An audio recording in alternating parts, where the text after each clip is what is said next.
Cricket ইতিহাসে এমন 7টা moment যেগুলো দেখলে তুমি বলবে নাম্বার 3, যখন ব্যাটসম্যানের কোনো বল ডিফিকাল্ট লাগে তখন সে বলটাকে লিফট করে। কিন্তু বিবিএল এর একটা ম্যাচে গ্লেন ম্যাক্সওয়েল এমন একটা বল ছেড়েছিল যেটা সরাসরি তার স্ট্যাম্পে এসে লেগেছিল। উনি একদম ফিচ হয়ে দাঁড়িয়ে লিফট দিতে গিয়ে উইকেটটাই গিভ করে দেয় বলারকে।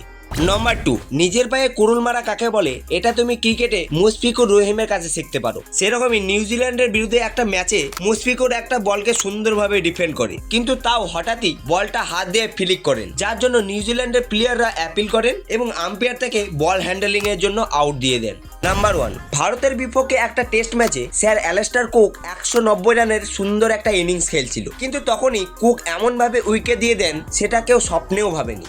স্ট্রাইকে থাকা কেভিন পিটারসন একটা শট খেলেন এবং কোহলি সেটাকে নন স্ট্রাইকার এন্ডে থ্রো করেন, যার ফলে বল থেকে বাঁচতে কুক নিজের ব্যাট তুলে নেন আর বলটা সরাসরি গিয়ে তার স্ট্যাম্পে গিয়ে লাগে এবং কুক রান আউট হয়ে প্যাভিলনে ফিরে